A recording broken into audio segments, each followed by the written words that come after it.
Hello, good morning, students. Today we are going to start your fifth chapter Indigo, written by Louis Fisher. Uh, Before proceeding with the chapter, let us learn about the author. Author Louis Fisher was born in 1896. He served as a volunteer in the British Army between 1918 to 1920 for 2 years. He made a career as a journalist and wrote for the New York Times, uh, the Saturday Review, and for European and the Asian publications. He was also a member of the faculty of Princeton University. The chapter which we are going to study is an extract from his book, The Life of Mahatma Gandhi, and this book has been reviewed as one of the best books ever written on Mahatma Gandhi. This story is based on a real life episode of Mahatma Gandhi, which he narrated to the author when he visited Mahatma Gandhi in 1942 at his ashram Sevagram, where he was told about the Indigo movement started by Gandhiji. This story revolves around the struggle of Gandhi and other prominent leaders, as well as many unsung heroes, anonymous people, in order to safeguard sharecroppers from the atrocities of landlords. What is the theme of the chapter? There is two themes of chapter. First of all, we should learn about the contribution made by the anonymous Indians to the freedom movement. For example, in this chapter, this anonymous unsung hero is Rajkumar Shukla, and second theme is the leadership shown by Mahatma Gandhi to secure justice for oppressed people through convincing argumentation and negotiation without using any violence and weapon. Students, let us learn some new words. When you read this chapter, you will come across with these words: delegates, representatives, sharecroppers, a tenant farmer who gives a part of each crop as rent, resolute, determined, extraordinary, exceptional, remarkable, advent, arrival, chided, criticize, scold, synthetic, chemical based or artificial, multitude, a large number of people, investigations, enquiries, maltreated, ill treat.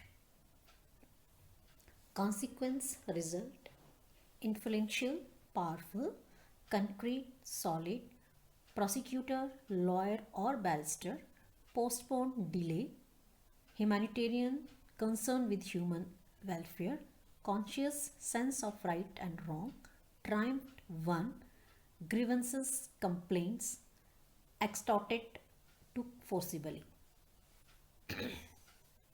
So the story goes like that. Rajkumar Shukla, who was a poor sharecropper from Champaran, that he went at annual convention of Indian National Congress in Lucknow in 1916, where he wanted to discuss about his grievances, discuss about the problem of the sharecropper of Champaran, and he wanted to discuss about the old system of sharecropper system in Champaran.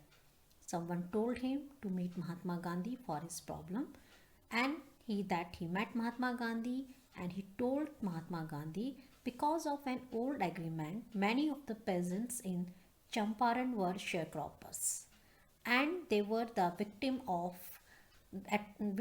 the atrocities of landlords of Champaran. The landlord, they were British landlords, and he wanted Mahatma Gandhi's help in order to safeguard the interest of shopkeepers. Gandhiji told him that he was busy, that as he had earlier engagement to visit many places of India, but Rajkumar Shukla was a resolute person. He followed Mahatma Gandhi where Mahatma Gandhi went, everywhere like Lucknow, Kanpur, Ahmedabad, Calcutta. Mahatma Gandhi that and he begged Mahatma Gandhi to give a date to visit Champaran. Mahatma Gandhi was extremely uh, impressed by Shukla's tenacity, persistence, and determination, and he consented to visit Champaran. Gandhiji asked him to take from Calcutta. Rajkumar Shukla reached Calcutta. He waited for Mahatma Gandhi to finish his work. When Mahatma Gandhi was over with his work, then both of them boarded a train for the city of Patna in Bihar. In Patna, Gandhiji and Shukla went to Rajendra Prasad's home. As you know, students, Rajendra Prasad, who later became our first president of independent India. But at that time, Rajendra Prasad was not at home. And the servants of Rajendra Prasad did not treat Mahatma Gandhi very well because they thought Mahatma Gandhi was a poor farmer like Rajkumar Shukla. They uh, they very well knew Rajkumar Shukla because Rajkumar Shukla pestered their master to solve the problem of sharecropper of Champaran. They didn't let Mahatma Gandhi to come inside the home. Even didn't let him to take water from the well, thinking that he was untouchable. So Mahatma Gandhi decided to go to Muzaffarpur first, which is en route to Champaran. He wanted to obtain more complete information about the conditions of Champaran sharecropper, and at Muzaffarpur he stayed in Professor Malkani's home, who was a government servant. And according to Mahatma Gandhi, it was a big deal for Professor Malkani's letting him to stay at his place because at that time British authority did not like government servant helping the Indian leaders. The news of Gandhi's arrival spreaded, and all the sharecropper they started to gather in large number to meet their champion. And meanwhile, Muzaffarpur lawyers they called on Gandhiji. They briefed him about the condition of the case of sharecroppers. They told him about the cases that reported about the size of their fees they were charging from the farmers. Uh, Knowing about the size of the fee, Gandhiji chided the lawyers for collecting big fee from the sharecroppers. And after having the discussion with the lawyers, Gandhiji came to the conclusion that they should stop going to the law courts. Taking such cases to the courts didn't serve any purpose. Rather, it did very little good, where the peasants are so crushed and fear stricken. Law courts are at that time law courts were useless for that for these peasants. The real relief for them would be free from fear.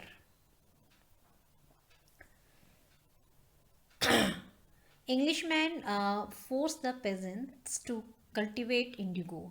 So, the students, what is the real problem of Champaran farmers, sharecroppers?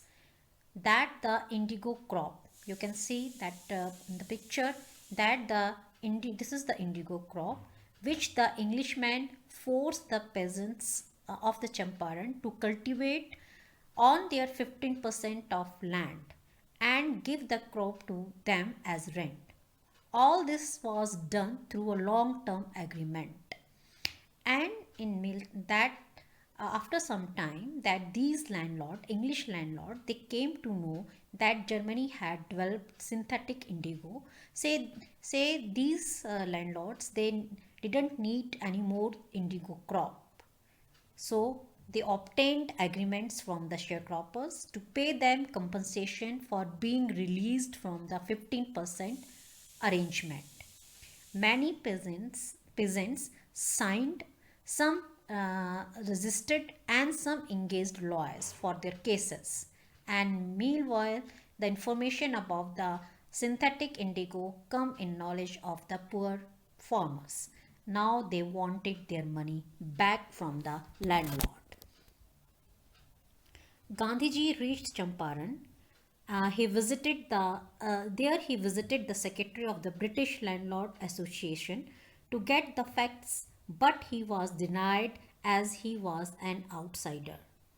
Gandhiji went to the British official commissioner who asked him to leave Trihat. Gandhiji disobeyed. Instead, he went to Motihari, the capital of Champaran, where a vast multitude greeted him. He continued his investigations.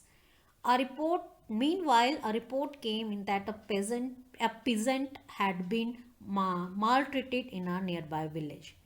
Gandhiji decided to visit him and see him. He was on his way when the superintendent's messenger stopped him and ordered him to return back to the town. Gandhiji followed him, and the messenger took him back to his home. He is then served a notice which ordered him to quit his movement and return back. Gandhi received the notice and signed a receipt on which he wrote that he would not obey the order. In consequence, Gandhiji was served the summon to appear in court the next day.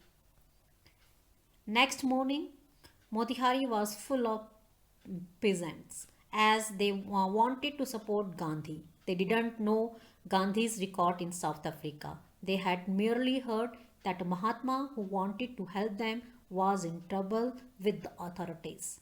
Their spontaneous demonstration in thousands around the courthouse was the beginning of their liberation from the fear of the British. As the crowd gathered in front of the court building, it became difficult for the officers to control the mob. They had to take Gandhi's help to regulate the crowd. Mahatma Gandhi, in humble manner, helped the officials to control the crowd, and he gave the officers concrete proof that their might, till now dreaded and unquestioned, could be challenged by Indians. As the situation was getting tougher, the lawyer requested the court to postpone the trial for some days. Gandhi opposed the delay. He protested against the delay. He read a statement in front of the court in which he accepted his fault in a very humble manner. He said that he was not a lawbreaker and he didn't want to go against the law. But he told the court that he was involved in a conflict of duties. On the one hand, not no, he didn't want to set a bad example as a lawbreaker, but on the other hand, he had to render humanitarian and the national service for which he had come. He disregarded the order to leave, not for want of respect for lawful authority, but in obedience to the higher law of our being, the voice of conscience. The magistrate announced that he would pronounce sentence after a 2 hour recess and asked Gandhi to furnish bail for those 120 minutes. Gandhi refused. The judge released him without bail. Several days later, Gandhi received a written communication from the magistrate informing him that the lieutenant governor of the province has ordered the case to be dropped.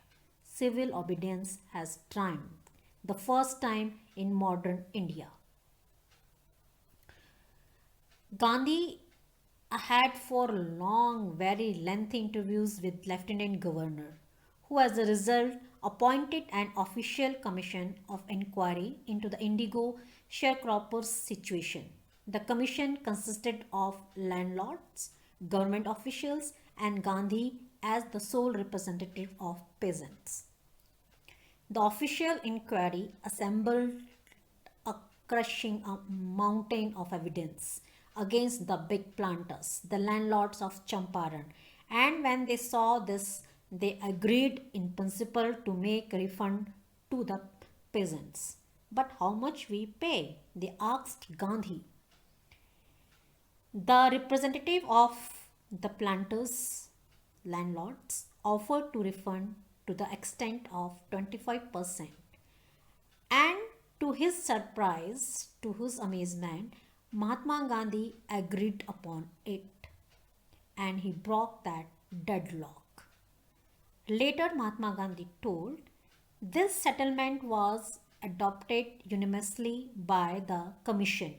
Gandhi explained that the amount of the refund was less important than the fact that the landlords had been obliged to surrender part of the money and with it part of their prestige.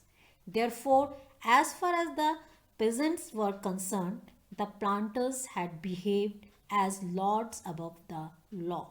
Now the peasant saw that he had rights and defenders and he learned courage. After Champaran victory, Gandhiji aimed to improve social and culture status of Champaran as it was in pathetic condition, and he initiated in improving health services by involving volunteers. He taught villagers about cleanliness, hygiene with his wife Kasturba Gandhi with his son with the help of his sons and many other volunteers. The Champaran incident changed Gandhi's life. He said he had done a regular thing. He had put his point across that the Britishers could not order him in his own country. Gandhi's lawyer friend thought it would be a good idea for Andrews, the English pacifist who had become a devoted follower of the Mahatma Gandhi, to stay in Champaran and help them. Andrew was willing if Gandhi agreed, but Gandhi did not ask Andrews to stay with him because he wanted to teach a lesson to Indians to be self reliant and have courage. The Champaran Satyagraha was not an act of opposition, it was an attempt to help out the poor and tortured peasants. This was Gandhi's way to solve issues. His politics was knitted up with the everyday problems faced by the millions of people. He didn't aim at the fulfillment of ideas, rather, he was concerned for the people. The basic idea was to serve humanity and make a free Indian who could stand for his right. Thank you, students. I hope you enjoyed this lecture. Have a nice day ahead. Thank you very much.